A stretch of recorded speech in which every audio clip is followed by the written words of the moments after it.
Broadway's biggest night is come and gone now. This summer, we're taking a look back at some of our best interviews from the past Broadway season. I'm Tamsen Fadal. Welcome to Cabaret at the Kit Kat Club. It's sexy, it's sinister, it's a visionary new revival of the classic Broadway musical. It stars Oscar and Tony winner Eddie Redmayne and one of the true rising stars of TV, Gail Rankin. I got to hang out with Eddie. Let's talk about Cabaret, though. I mean, what a show, and not just a show, but what an experience. Oh, thank you for saying that. It's I'm pleased you found it an experience, because that was one of the things that we dreamt of with this show. It's, you know, Cabaret is so beloved, and by me more than anyone else. Me too. And I've seen so many iconic productions and performances of it that we thought, you know, the only reason to do it again is if you could bring something new. One of the ideas we had was, how do you create an evening for people? How do you sort of immerse people in an experiential thing that means that you leave everything, all your memories of the day out on Broadway, on 52nd Street, and get pulled and intoxicated into a different world, really. And so our designer, a wonderful man called Tom Scott, has completely converted the August Wilson. So you enter via a kind of back alley and you get taken into these bars, these sort of clandestine spaces, past musicians and dancers, and hopefully by the time you arrive into the theatre proper that's in the round, you've forgotten about your life, you've left those troubles outside, and you're ready to be drawn into this dark and beautiful world. Once I was inside the theater, I didn't realize where I was. Oh, good. It's transformed so incredibly. Well, it's meant to sort of discombobulate you, really, It does. as well. So that one of the things about Cabaret as a piece written by Kandra and Eben Masteroff is it presents as this sort of joyful celebration, and then gradually through these pieces of wonderful music that are so catchy and kind of at moments childlike almost, you don't realize that you're being skewered and that the story is going to quite a dark place. Right. And one of the things that we wanted to do, and you know, Tom and his design, there are sort of, if you look around the space, there are eyes everywhere. This idea of sort of being watched and being looked at, and as cast members, we kind of snake in and out of the audience and appear in places, right, perhaps your unexpected places. And that idea of the uncanny, like making you feel sort of titillated and seduced, but at the same time discomforted. Now, when you come up and you have audience surrounding you on all sides, how is that a different type of performance? I don't know what it was like in the West End, but how is that a different performance for you? Performance-wise, it's joyful. The MC is, you know, the other character in the scenes with him is the audience. And so having that intimacy, having the shift in that every night, having different audience members with different attitudes, with different histories, with different clothes. You know, one of the glorious things about this production is people come dressed to the nines. Yes. People come in fetish gear, people come in black tie, people come in jeans. You know, it's a wonderful mix, and the color of that and the diversity of that makes my job wonderful, because it shifts every night. The MC was not in the book by Christopher Isherwood. He exists, he was a creation of Hal Prince and Joel Grey's, and he exists in abstract terms in some ways. That no one talks about what his character is. He only has these songs. He doesn't interact specifically with other cast members. Right. And what I was curious about was this idea of him as the Greek chorus. He starts as the puppet or puppeteer, the marionette artist, and then gradually through the piece becomes the conductor. And so he's, without sounding too pretentious, he's kind of the soul of the deteriorating Berlin. And as fascism comes in, he's going to be absolutely fine, because he can shapeshift his way, he can move his way out of the situation and appear in different guises, whereas the people in the club, this extraordinary group of individuals, don't have that privilege. It's pretty glorious to play. There's a lot of fun in there. I can imagine. You have a glorious cast that you're surrounded by. Any particular favorite moments that you have each performance, though I assume depending on the audience, gosh, it there's changes. so many. I mean, Gail Rankin for me is just, it's just been working with a volcano of talent. She's so free, and she brings this sort of comedienne-like quality to Sally. There's a moment when Atu's Cliff says, you know, can you just be serious for a minute? And she goes, I doubt it, Cliff. And you sort of believe this person plays through capricious kind of playfulness as a distraction and a tool, and yet when she breaks your heart, it's overwhelming. What made you fall in love with Cabaret? Is this the show you've always wanted? I know I read somewhere that you did this when you were younger, right? I was, yeah. I fell in love with it when I was a kid, and I think the reason is because it's sort of consummate. It's everything that I aspire to see when I go to the theatre. I find it so entertaining. I find it funny. I find it intoxicating. I find it makes you think, it interrogates you, makes you look at yourself. And for me, that's why I go to the theatre. Come on, he's on down the road. Come on, he's on down the road. There's no place like Broadway. The Wiz back home after all these years. Let's send it out to Paul Wontorek. I don't know if people really understand the initial impact when this show landed on Broadway. It was big. It was seismic. Yeah, seismic. It's interesting because when the show first opened, there wasn't a lot of confidence that it was going to be lasting, right? Right.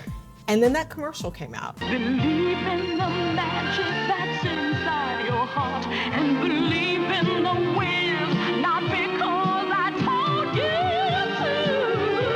to. It took 2 seconds for people to go, what was that? It was like, and then the tickets started selling, and then they never stopped. It's also, you know, a show where Black people were like, oh, this is us. Not just Black people on stage. Right, yeah. But real authentic Yeah. representation. Stephanie Mills' voice did not sound like it had come out of a conservatory. She sounded like she came out of church. And that sound, that, you know, what Jeffrey Holder did in his direction and his costumes, it's like, that's us.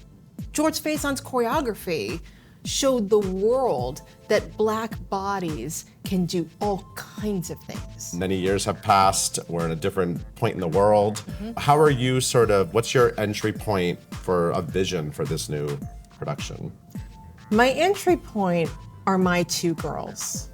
I have a 13-year-old and a 12-year-old. And when I started the show a couple years ago, I kept thinking about what are they looking to see when they see Dorothy? And when I read the script, what I saw was a girl who was seeking belonging, who felt like she didn't fit in where she was. And she gets put on an adventure where she has to go beyond her comfort zone. And she finds her tribe. And every person that she finds is a little quirky. Yeah. And they're all kind of seeking their own sense of belonging. And they have challenges that they face. And they have to face their fears, and they have to overcome. And then they meet someone who's like, I can fix everything for you, right? Yeah. But what they realize is they have to solve their own problems. They have to be brave. They have to learn how to rely on each other. And at the end of the story, she learns that she must believe in herself. And she is exactly where she needs to be, and she has exactly what she needs to have, and she has great purpose. Grab Your Tissues, a musical adaptation of Nicholas Sparks' The Notebook, is now on Broadway. Time to take a walk with a Broadway star, so let's send it out to Charlie Cooper. John, we're about to walk you to work. Listen, I am particularly excited about this show because I grew up on The Notebook, the movie, so just to know that there's a Broadway adaptation, I mean, mind blown. Yes. For you, what was it like when you got that call for the role? Oh my gosh, I mean, I think I, like everyone else my age, really grew up with the film. It came out when I was really young, and I think the first time I saw it, I didn't really necessarily understand the depth of it, but because you watch Allie and Noah grow up through the film, it kind of grows up with you, and every time you revisit it, like later in life, you understand it on a deeper level. So to get the call that I was gonna get to explore the material in like a deeper way and really like walk in Noah's shoes for a while, it's like, it's mind-blowing. How many times have you watched The Notebook? Like more than a dozen times? And when you have you cried? Oh my 'Cause I gosh. don't care, I'll admit it. Like, Over the span of my lifetime, I've seen it several times, and I'm not too proud to admit that I've cried every single time. It always gets me. I'm a sucker for the human spirit, you know? No, I love that so much. Everybody has seen this movie. Everybody has loved it. Of course, you're playing young Noah. Yes. But how are you making it your own for this production? I lost my mother a few years ago, and thank you. And it's one of those things that, like, when you're processing it through yourself in real time, it can be really hard to live in that space. And so Noah, as a character, has also lost his mother in the show, and I really got to examine my own grief, my own lived experience through his lens. And even though he's lived through this tragedy that to so many I think would feel insurmountable, he has moved through it in a way that really has enriched his experience of life, and he's so grateful for every day that he has. So being able to bring that personal experience into it has allowed me to really, I think, breathe some new life into a character that I didn't know could live in me in that way. But what I really also love about when it comes to relatability is the fact that the characters are played by people of different races, of different ages.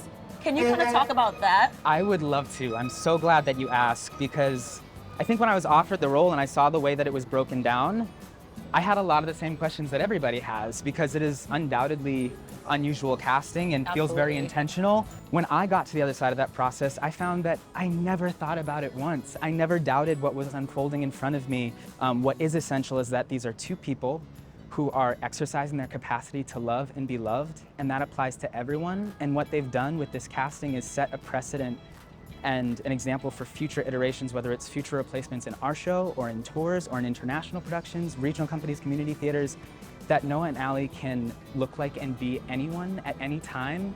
Everybody has the capacity to love and be loved. Nobody should be excluded from retelling this story over and over and over again. So I'm really proud to debut a role that any kid can come see and be like, this is my dream role, and you have the opportunity to play that. And I hope that everybody gets to walk in their shoes, because they're beautiful shoes that everybody, I think, can find themselves in. We're here. I'm sure a lot of people are looking forward to that rain scene. Oh my gosh, yes, for sure. Me included? Yes. But listen, we're gonna let you go in. Amazing. And thank you for letting us walk you to work. Thank you so much for having me. Of Nice course. to meet you. Nice meeting you too. Thank you so much.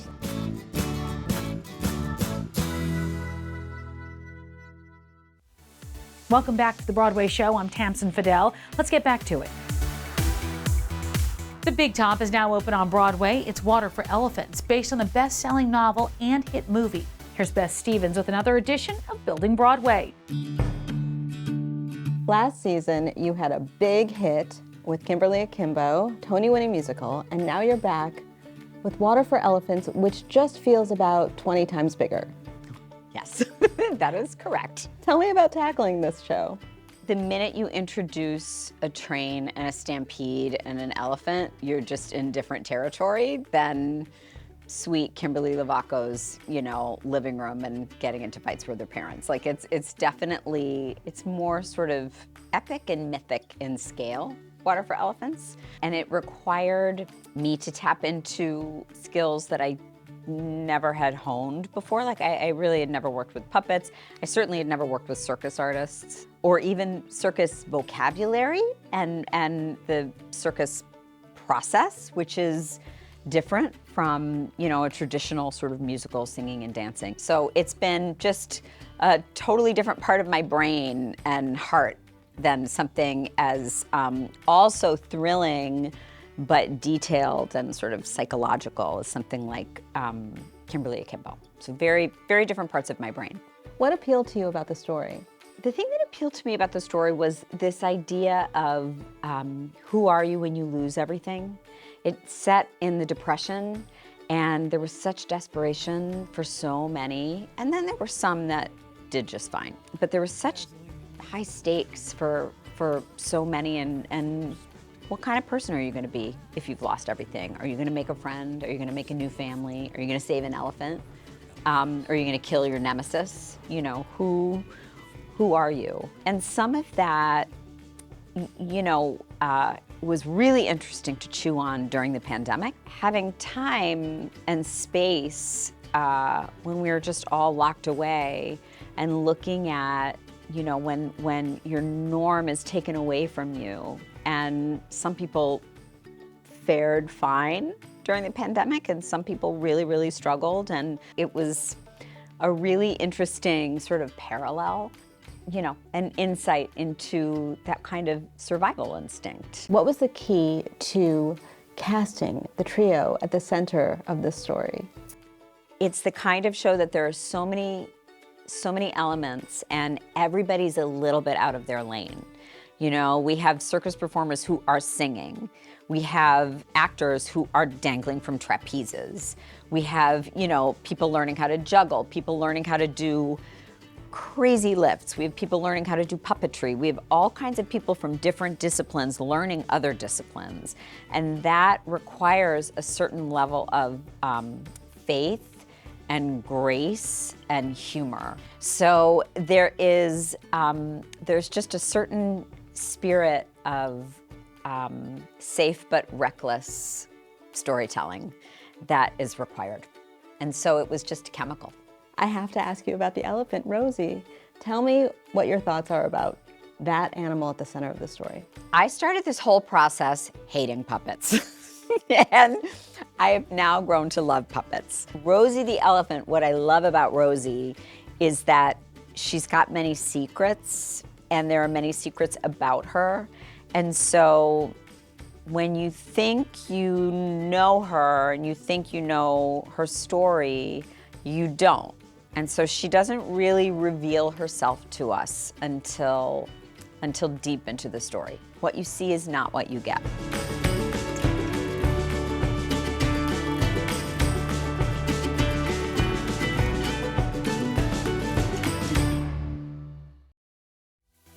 Thanks so much for staying with us for this latest episode of The Broadway Show. I'm so glad you're here. If you walk through Times Square, you've probably seen or even chatted with members of the Chicago the Musical Dance Mob, the iconic street team made up of some amazing singers and dancers, many of whom have big Broadway dreams of their own. Our man Perry is on the town. Thanks, Tamsen. Chicago may be the longest-running American musical, but almost as long-running is their partnership with promoter Theater Mama. I'm about to head to Times Square to meet one of the members of the Chicago Dance Mob. All right, so I'm here in the middle of Times Square with a longtime member of the Chicago Dance Mob, Chelsea Logan. Chelsea, how long have you been a Chicago girl? I've been about 10 years. I'll be celebrating 10 years in June. What goes into it? You know, are you Fosse trained? What is there rigorous dance training to get the position, or what goes into a day? We do have to audition for the position, so we have like yearly auditions, also sometimes bi-yearly, depending on the demand. So I auditioned for it, and then we do have yearly training that we have to go to just to practice our Fosse poses, kind of keep us all like on the same base level. I wasn't dance trained, I'm physical theater trained, so it was a whole new experience for me. I was like, whoa, this is different. I learned that it's not really dancing, it's more like moving from Fosse pose to Fosse pose. Sure. Because obviously we're out here for up to 10 hours a day, so we can't really be like living our true Broadway life. And then yeah, we're out here in Times Square, it's our office. We're here for 10 hours a day, and we just meet tons of people, various kinds of people, and give them discounts for the show, or we hit up TKTS and promote the TKTS discount. When people are walking by, what does an average interaction look like? You know, do you get ignored most of the time? Is it mostly endearing? I will say I have become very close with rejection because yeah, a lot of people don't take my flyers, but a lot of people are enchanted. They're like, oh, that's cute. And the people who do take my flyers are usually very excited about Chicago, especially right now, like with Jinx Monsoon being in it. Like everyone's like, oh, I gotta see Jinx, I gotta know. So it's a variety of types, but usually very positive. Now I know that you are a performer outside of theater. What is being right here in Times Square do to help you, inspire you to, you know, get back into theater or go to those auditions the next day? What does this do for you in your Broadway life? It's really easy when you're in New York to kind of just like have the day-to-day grind. And so when you're here, you kind of realize through other people's eyes the magic of Times Square, the magic of Broadway, the magic of New York. And so it kind of just is that little fuel, that little inspiration to be like, yeah, I am very blessed to be here. I'm very lucky, and I should be grabbing everything, every opportunity I can. And also just being around theater is just phenomenal. Like I'll see Broadway actors walking to their show, and I'm like, I would one day love to do that. So what are your Broadway dreams? Broadway, I would love to be in an original Broadway like play, original cast. I think that plays, especially on Broadway, kind of get overlooked by musicals. And I think that they sometimes have some of the most intense stories. Where I would like to be is something that is going to make someone sit with a problem and like look at the world through different eyes.